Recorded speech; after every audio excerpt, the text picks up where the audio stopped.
Hey guys, welcome to my channel movies and series flicks. This is Shubham. तो आज मैं sex education season 3 का third episode explain करने जा रहा हूँ। तो अगर आपने पहले 2 एपिसोड्स का एक्सप्लेनेशन नहीं देखा है तो मैंने आई बटन और डिस्क्रिप्शन में लिंक दे रखी है, तो please go and watch it. Video शुरू करने से पहले अगर आपने मेरा चैनल सब्सक्राइब नहीं किया तो प्लीज़ सब्सक्राइब करें और वीडियो को लाइक शेयर करना ना भूलें। एपिसोड 3 की शुरुआत में हम एक कपल को कैरवान में इंटीमेट होता देखते हैं। उनकी वजह से पूरी कैरवान हिल रही थी। तभी उनका कैट आकर उन्हें देख रहा था। तो कैरवान हिलने की वजह से उसके ऊपर माइक्रोवेव गिर जाता है और उसकी वहीं पर मौत हो जाती है।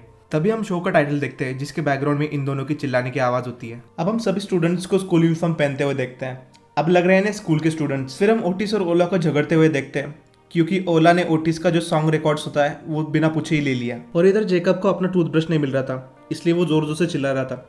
सेम टाइम पे ओटिस की मॉम एमी को अपनी थेरेपी दे रही थी। इन सब के चिल्लाने से जीन को प्रॉब्लम हो रही थी थेरेपी देने में, इसलिए जीन वहाँ जाकर उन दोनों को समझाती है कि अब तुम बड़े हो चुके हो, छोटे नहीं हो। बाद में जीन एमी को थेरेपी देती है।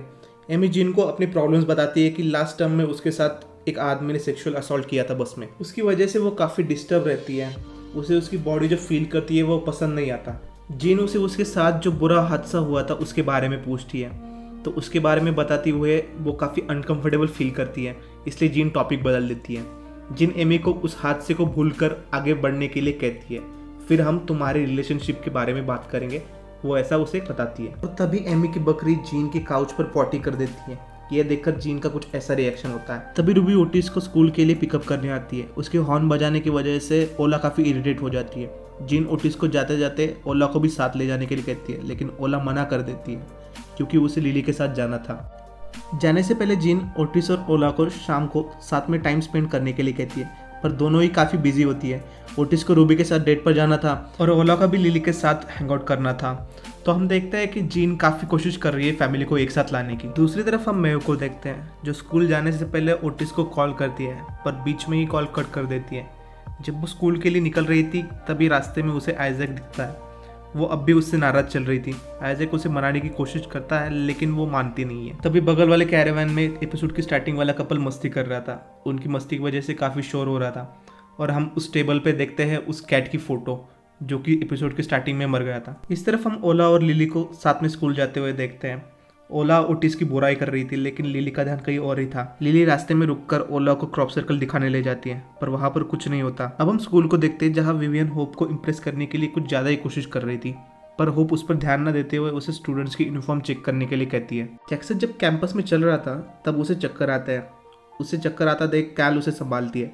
तभी होप की चमची विवियन भी वहाँ आती है और कैल को यूनिफॉर्म सही से पहनने के लिए कहती है क्योंकि कैल ने लड़कों की तरह पैंट पहनी थी ना कि स्कर्ट। इस वजह से जैक्सन और विवियन की बहस हो जाती है। स्कूल में कुछ स्टूडेंट्स को यूनिफॉर्म से प्रॉब्लम हो रही थी। एडम और एरिक बात कर रहे थे तभी रहीम वहाँ आकर एरिक से अपनी लिखी हुई पोएम्स मांगता है क्योंकि पहले रहीम और एरिक एक दूसरे को डेट कर रहे थे। रहीम भी गे होता है। नेक्स्ट सीन में हम सारे स्टूडेंट्स को ऑडिटोरियम में बैठा देखते हैं। मैम एमी से थेरेपी के बारे में पूछती है। जवाब में एमी कहती है कि काफ़ी अच्छी थी। वहाँ पर एमी का बॉयफ्रेंड स्टीफन भी आता है। वो उसे ना मिलने की वजह पूछता है लेकिन एमी कुछ नहीं कहती। अब होप की एंट्री होती है जो सबको यूनिफॉर्म में देखकर सबकी तारीफ करती है और कहती है कि अब से नया स्कूल एंथम गाया जाएगा। इसके बाद कुछ स्टूडेंट्स का ग्रुप स्टेज पर एंथम परफॉर्म करता है जो कि लैटिन भाषा में होती है, इसलिए कुछ स्टूडेंट्स को वो समझ में नहीं आती और कुछ को वो बकवास लगती है। एंथम खत्म होने के बाद होप मेव, लिली और ओला को अपने कैबिन में बुलाती है। कैबिन में बुलाकर होप मेव और लिली को अपना मेकअप और हेयर स्टाइल बदलने के लिए कहती है। साथ ही में ओला को अपना LGBT बैच निकालने के लिए कहती है। और जब कैल आती है तो कैल को अपने कपड़े बदलने के लिए कहती है। उसने स्कर्ट नहीं पहनी थी इसलिए उसे स्कर्ट पहनने के लिए देती है, लेकिन कैल मना कर देती है। होप मेव को जाते जाते गिफ्टेड एंड टैलेंटेड प्रोग्राम का फॉर्म भरने के लिए इंसिस्ट करती है, पर मेव ये एफोर्ड नहीं कर सकती थी। इस पर वो कहते हैं कि उसके लिए फंड इरेज करेगी, जो सुनकर मेव को अच्छा लगता है। दिन भर मेव काफ़ी सारे स्टूडेंट्स को अपने कैबिन में बुलाती है। अब हम गर्ल्स चेंजिंग रूम का सीन देखते हैं जहाँ पर कैल अपने कपड़े बदल रही होती है। उसके कपड़े देखकर लड़कियाँ उसका मजाक उड़ाती है जिससे वो हर्ट हो जाती है। दूसरी तरफ हम मेव की मॉम को देखते हैं जो कि अपना पासपोर्ट लेने के लिए मेव के घर पर आई हुई थी। उन्हें देखकर आइजैक उनकी पेंटिंग बनाने के बहाने उन्हें रोक लेता है। स्कूल छूटने पर ओटिस मेव को सुबह के कॉल के बारे में पूछता है तो मेव कहती है कि गलती से लग गया था। मेव ओटिस को कुछ कहने ही वाली थी कि तभी रूबी वहाँ पर आकर उसकी इंसल्ट कर देती है, जिससे मेव नाराज़ होकर वहाँ से चली जाती है। इधर जैक्सन विवियन को अपनी पोजीशन हथियाने की वजह से इग्नोर कर रहा था। जब मेव घर पर आती है तो उसे पता चलता है कि उसकी मॉम पासपोर्ट लेने आई है। मेव जब उन्हें देखती है तब आइजैक उनकी पेंटिंग बना रहा था और उन दोनों की काफ़ी जम रही थी। मेव अपनी मॉम से बात करने की कोशिश करती है, पर उसकी मॉम उस पुलिस वाले हादसे को लेकर काफ़ी नाराज़ थी।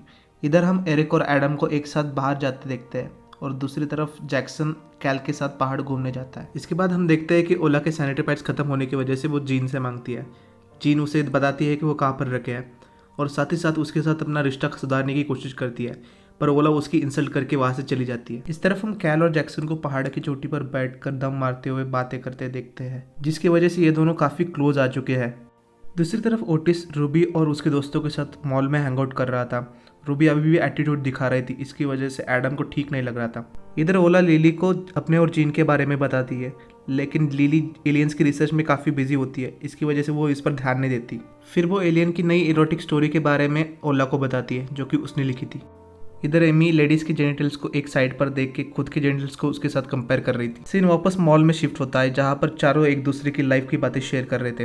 वो फ्रेंच ट्रिप के बारे में भी कहते हैं, पर नाइजीरिया में जाने की वजह से एरिक वहाँ पर आ नहीं सकता। तभी रूबी करदैशियन शो के बारे में बात करती है, तो एडम को ये शो काफ़ी पसंद है, जिसकी वजह से रूबी और उसकी काफ़ी जमती है।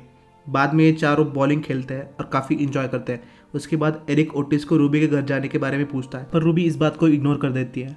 इधर जीन और जेकब बेबी के नाम के ऊपर डिस्कस कर रहे थे, लेकिन इन दोनों की काफ़ी बहस होने लगती है, क्योंकि जेकब थोड़ी पुरानी ख्यालों का था, इसलिए वो बेबी को अपने डैड का नाम देना चाहता था, जिनका नाम थॉर होता है, लेकिन जीन को ये पसंद नहीं आता। अब हम रूबी और ओटिस को एक साथ चलते हुए देखते हैं। ओटिस रूबी को उसे अपने घर ले जाने कहता है, पर रूबी कहती है कि उसका घर कबाड़ खाना है, जिसकी वजह से वो किसी को भी घर पर इनवाइट नहीं करती। लेकिन ओटिस के इंसिस्ट करने के बाद रूबी मान जाती है। दूसरी तरफ हम एरिक और एडम को देखते हैं। एडम एरिक को समझा रहा था कि उसे नाइजीरिया नहीं जाना चाहिए, क्योंकि वहाँ पर गे होना इलीगल है, लेकिन एरिक उसकी बात नहीं मानता। तभी एडम एरिक को रहीम के नाम से टॉन्ट मारता है, क्योंकि उसे जलन हो रही थी, क्योंकि एरिक ने उसकी सारी चीजें संभाल के रखी थी। ये सुनकर एरिक को काफी बुरा लगता है। दोनों जब एडम के घर पहुंचते हैं तो वो देखते हैं कि एडम की मॉम उसके नए बॉयफ्रेंड के साथ मेकआउट कर रही है, इसलिए यहाँ पर काफी एम्बैरेसिंग सिचुएशन बन जाती है। अब हम देखते हैं कि रूबी और ओटिस रूबी के घर पहुंच चुके हैं, और पहुंचते ही वो देखते हैं कि रूबी के डैड बेड के नीचे गिर रहे हैं, तो वो दोनों तुरंत उन्हें संभालने जाते हैं। दरअसल रूबी के डैड को पैरालिसिस टाइप की बीमारी है,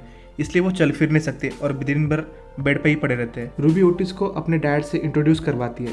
उसके डैड बताते हैं कि रूबी हमेशा उसी की बातें करती रहती है। रूबी ओटिस को वहाँ से भगाने की कोशिश करती है, मगर ओटिस को भी रूबी के डैड काफ़ी पसंद आते हैं। इधर मेव के पास उसकी मॉम पासपोर्ट लेने आती है, तब मेव उसकी सारी फीलिंग्स उसके मॉम से शेयर करती है। इससे उसकी मॉम की नाराज़गी थोड़ी सी कम होती दिखाई देती है। अब हम रूबी और ओटिस दोनों को रूबी के डैड के साथ बातें करते देखते हैं।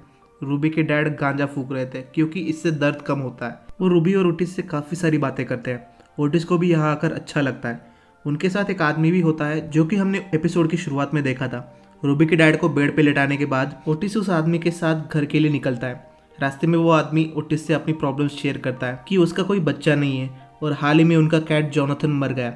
तब से उसकी बीवी हमेशा उसके करीब रहना चाहती है। ओटिस उसे काफ़ी अच्छे एडवाइस देता है कि उसे अपने बीवी से उनके कैट के बारे में बात करनी चाहिए, क्योंकि वो कैट उनके बच्चे जैसा था। उसके जाने के बाद अपना दर्द छिपाने के लिए वो हमेशा तुम्हारे साथ रहना चाहती है। ओटिस की मैच्योरिटी देखकर वो आदमी काफ़ी इंप्रेस हो जाता है। अब हम देखते हैं कि मेव के लिए उसकी मॉम की नाराज़गी खत्म हो चुकी है, और इसमें कहीं ना कहीं आइजैक का भी हाथ होता है। उसके बाद मेव आइजैक के पास जाती है उसे थैंक यू बोलने के लिए, और वो अपनी पेंटिंग भी देखती है जिसे आइजैक ने बनाया था। उसे वो खास पसंद नहीं आती, लेकिन उसकी मॉम की पेंटिंग उसे काफ़ी पसंद आती है। अब जब आइजैक मेव से माफ़ी मांगता है तो मेव उसे माफ़ कर देती है। अभी घर आने के बाद ओटिस की एडवाइस सुनते हुए उसकी बीवी से उनके कैट के बारे में बात करता है। उसकी बीवी काफ़ी रोती है, पर उसका मन हल्का हो जाता है। घर आने के बाद ओटिस अपने बिहेवियर के लिए ओला से माफ़ी मांगता है। ओला भी उसे माफ़ कर देती है। फिर उसके और रूबी के रिलेशनशिप के बारे में पूछती है। इसके जवाब में ओटिस कहता है कि अब वो सीरियस है। इसके बाद ओटिस और रूबी फ़ोन पर बातें करते हैं। आखिर में रूबी ओटिस को आई लव यू कहती है, लेकिन इसके जवाब में ओटिस आई लव यू के बजाय दैट्स नाइस ही कहता है। इसी के साथ ये एपिसोड एंड हो जाता है। सो गाइज, अगर आपको वीडियो पसंद आया हो तो चैनल को सब्सक्राइब और वीडियो को लाइक शेयर करना ना भूलें। मिलते हैं नेक्स्ट वीडियो में।